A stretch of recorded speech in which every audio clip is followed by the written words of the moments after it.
Rich Vernadeau. Today we are reviewing Frankenstein Meets the Space Monster. Definitely a grade B movie. This movie was originally released in 1965, and it has become a bit of a cult film in spite of being a grade B. Stars Marilyn Hanold, James Karen, Lou Cattell. Filmed in Florida and Puerto Rico. It underwent many different name changes. It's also known as Mars Attacks Puerto Rico, Mars Invades Puerto Rico, and Operation San Juan. Didn't come out on DVD until 2006. Initially released in the United States on a double bill with Curse of the Voodoo. Despite the title, neither Dr. Frankenstein nor the Frankenstein monster ever appear anywhere in the film. Now, a lot of stock footage was used in filming this. It was filmed on a budget of $60,000, and it was released on 8mm and Super 8 in the late 60s, back when people had movie projectors, right before VCRs came out in the mid 70s. So this is definitely one of those you just eat popcorn and drink a Coke with. It's a fun movie, not scary at all, minimal special effects, because what can you do on a $60,000 budget? There is a neat little rock song in there that's kind of, 60s sounding, Herman's Hermits, Beatles-ish type sounding, and they play it a lot when two of the main characters are riding around on a motorcycle. So, America's watch it, missile enjoy it. Eyes, dare, witness, total terror.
This is Rich Vernadeau here, and today I'm doing a review of Alfred Hitchcock's iconic film, The Birds.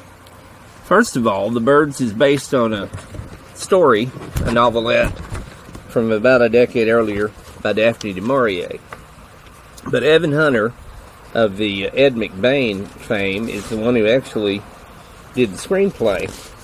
And there is a book out called Hitchin' Me, in which Evan Hunter talks about his collaboration with Hitchcock and their working together and the mutual respect they had for one another. And it's interesting in its own right. It's called Hitchin' Me by Evan Hunter. Now, Evan Hunter was coming out of fame for his novel The Blackboard Jungle, as well as his 87th Precinct Ed McBain novels.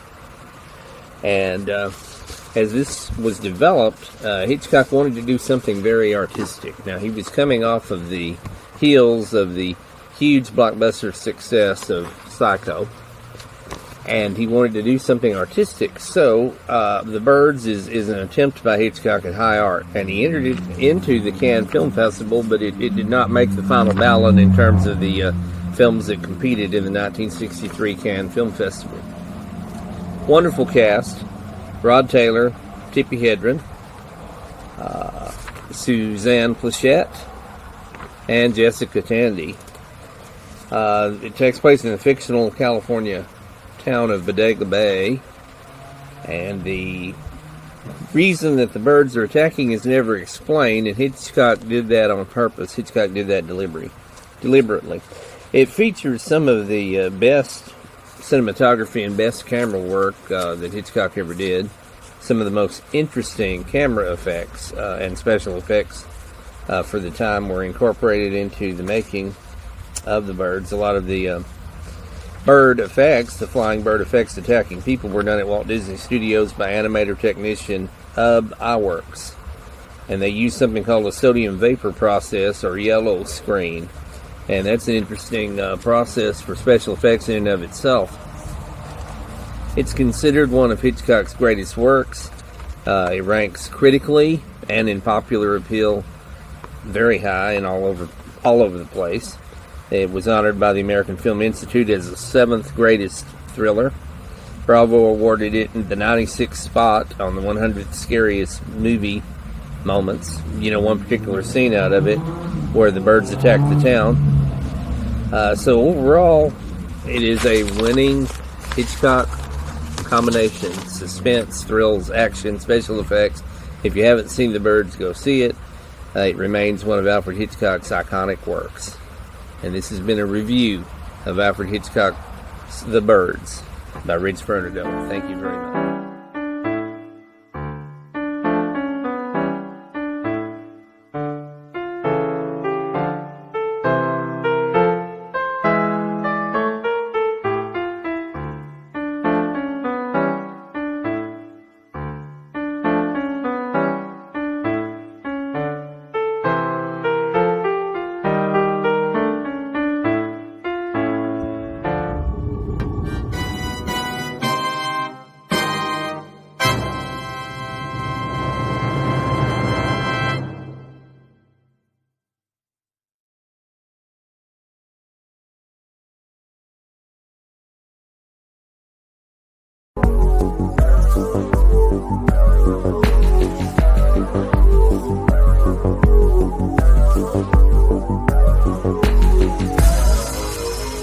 Good evening, Rich Vernadeau here with another movie review. This time I'm reviewing Beneath the Planet of the Apes. It is the second installment in the original Arthur P. Jacobs produced Planet of the Apes series. In this case we have Ted Post directing, and the script is written by Paul Dane with a little help from Ted Post and James Franciscus, who overworked the script to make some significant changes. James Franciscus stars. Charlton Heston did not want to reprise his role in the original film, but he came back. He was talking to coming back, and Heston does not play a prominent part in the film in terms of time on screen. You know, he's on a little bit in the early part of the film and then toward the end. Franciscus, of course, is one of the return astronauts who once again traveled in a spaceship through time to the Earth of the future to discover it's been taken over by the apes.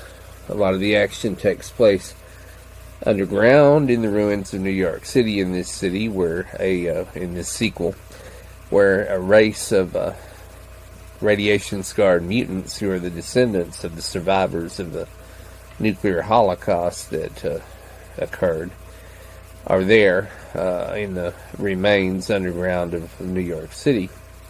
And they've created a temple in the remains of St. Patrick's Cathedral where they have a doomsday bomb, an Alpha Omega bomb. They possess psionic abilities. It is in many ways one of the weirdest and most rewarding of the original Apes films. Definitely one of my favorites. A worthy sequel to the original. Well done. Good acting, good special effects. A great installment. Beneath the Planet of the Apes, and it was a hit at theaters nationwide in 1970. Filmed on a reduced budget, but it was a big box office hit. So I strongly recommend Beneath the Planet of the Apes.